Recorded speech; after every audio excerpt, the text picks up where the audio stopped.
This ABC15 Flash Briefing is sponsored by Sanderson Ford. All roads lead to Sanderson Ford.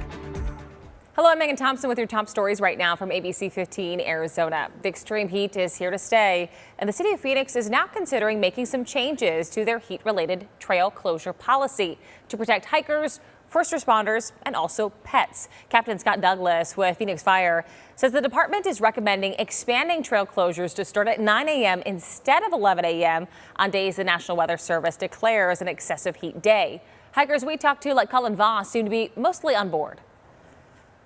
If they just want people off the trail as it gets really hot because it's dangerous due to sprained ankles, getting injured, and you're stuck up there in the middle of the day, that makes sense to me. Phoenix Fire is also recommending lowering the temperature requirement when it comes to keeping your dogs off the specific trails that do allow pets. If approved, that would go from 100 degrees to 90 degrees. These recommendations will be discussed during the Phoenix Parks and Rec Board meeting this Thursday. Should they be approved, the changes will take effect immediately. Tempe is also working to combat extreme heat and cool the city down. Leaders there are developing a voluntary building code designed to help developers build in more sustainable ways. You can give your input on the project through Wednesday over on the city's website.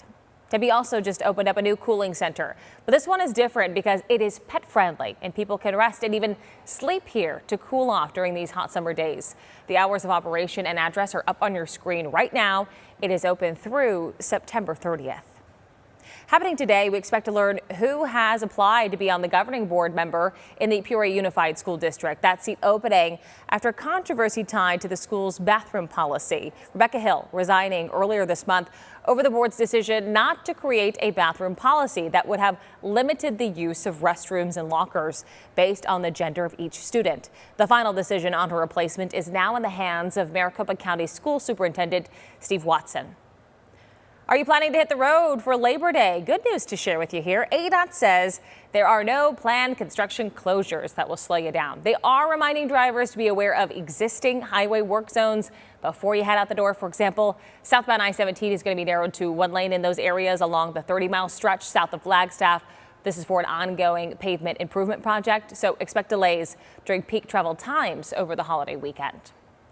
More people in Phoenix will soon have a new place to walk, run, or bike. Crews are breaking ground on the Canal Phase 3. This project will transform miles of the Arizona Canal in Maryville into a safe path between 75th and 47th Avenues.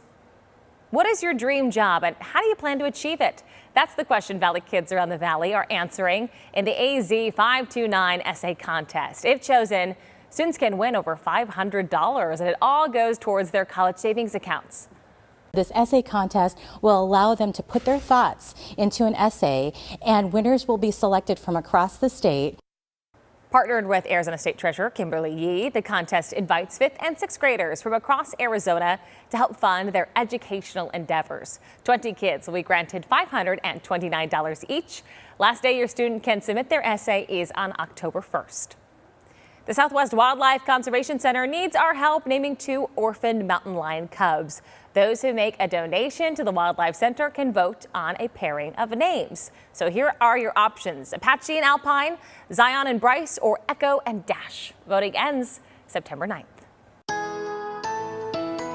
Time for that most accurate forecast. I'm meteorologist Iris Hermosillo. Yesterday's high, 117 degrees, a record-setting high, well above the average for this time of year. And this extreme heat, it's not going away just yet. Today, look for a high of 116, so nearly as hot as yesterday. We could set another record, too. Temperatures in the upper 80s from Flagstaff to Show Low will be into the hundreds today in Sedona. Again, 116 for Phoenix. Temperatures start to come down tomorrow, down about 113. And then you'll notice those temperatures fall even more so, especially by Friday and Saturday, down into the 90s to low hundreds as storm chances ramp up. You'll notice the best storm chances come on Friday, but we could see a few scattered storms in the valley by Thursday, too. In the meantime, an excessive heat warning remains in effect for the Phoenix area through tonight. Then tomorrow, still really hot, potentially another record tying day at least tomorrow before those storm chances go up. Then we'll dry out by Sunday. Labor Day at this point looks dry, too, with a high right around 100 degrees early next week.